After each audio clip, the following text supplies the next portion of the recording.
আমরা রাষ্ট্র পরিচালনার দায়িত্ব পেলে দেশ এবং মানুষের কল্যাণে যা কিছু সংস্কার প্রয়োজন আমরা করব। শুধু যে জুলাই সনদ সেখানে যে সংস্কারের কথা বলা হয়েছে তাই নয়, এর বাইরেও মানুষের কল্যাণের জন্য আরো অনেক সংস্কারের চিন্তা আমাদের মাথায় আছে, আমাদের দলের চেয়ারম্যানের মাথায় আছে।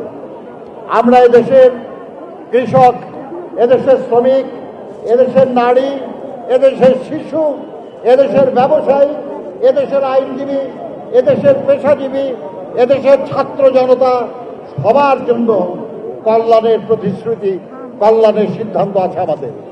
আল্লাহর মেহেরবানিতে দায়িত্ব পেলে আপনাদেরকে সাথে নিয়ে আমরা সেই সব কর্মসূচি বাস্তবায়ন করব ইনশাআল্লাহ। আপনারা দুঃসময়ে আমাদের পাশে ছিলেন।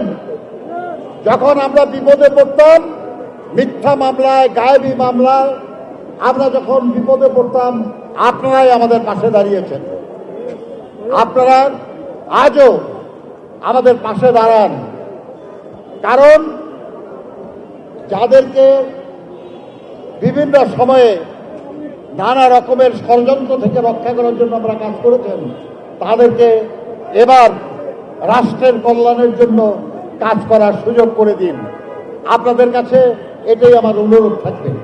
আমি মনে করি আপনারা শুধু না, আপনাদের মাধ্যমে সারা দেশের আইনজীবীদের কাছে এই বার্তা পৌঁছিয়ে দিন যে আইনের শাসন প্রতিষ্ঠার জন্য, জনগণের জীবন এবং জীবিকার নিশ্চয়তার জন্য, সকলের মর্যাদা সম্পন্ন জীবন যাপনের পরিবেশ সৃষ্টির জন্য এবং এদেশের কর্মক্ষম যত বেকার মানুষ আছে তাদের কর্মসংস্থানের জন্য, আমাদের শিশুদের একটা সুন্দর পরিবেশে বেড়ে ওঠার জন্য, আমাদের নারীদের, আমাদের মাদের তাদের মর্যাদা সম্পন্ন জীবন যাপনের যত বাধা তা দূর করার জন্য, আমাদের দেশের রাষ্ট্রীয় প্রতিষ্ঠানগুলোকে ধ্বংস করে দেওয়া হয়েছে সেগুলির পুনর্গঠনের জন্য একটা অভিজ্ঞ রাজনৈতিক দলের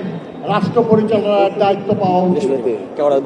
মনে রাখবেন, একটা বাসায় কাজের লোক নেওয়ার সময় জিজ্ঞেস করা হয় যে আপনি আগে কোথাও কাজ করেছেন কিনা।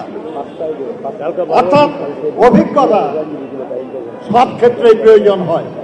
রাষ্ট্র পরিচালনার অভিজ্ঞতা এবার যারা নির্বাচনে অংশগ্রহণ করছে তার মধ্যে সবচেয়ে বেশি আছে বিএনপি।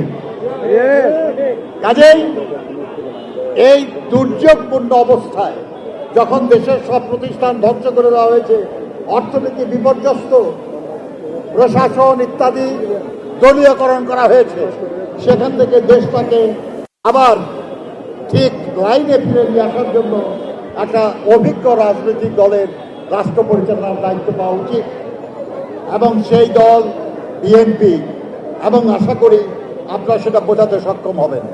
আপনাদের আরেকবার ধন্যবাদ জানাই যে আপনারা আগেও যেমন দুঃসময়ে আমাদের পাশে ছিলেন, আপনারা আমরা একসাথে পথ চলেছি, আগামী দিনেও আমরা একসাথে পথ চলতে চাই, সামনের দিকে এগিয়ে যেতে চাই, জনগণের কল্যাণ করতে চাই, দেশটাকে সমৃদ্ধ করতে চাই শহীদ জিয়ার চিন্তায়, বেগম খালেদা জিয়ার ভাবনা।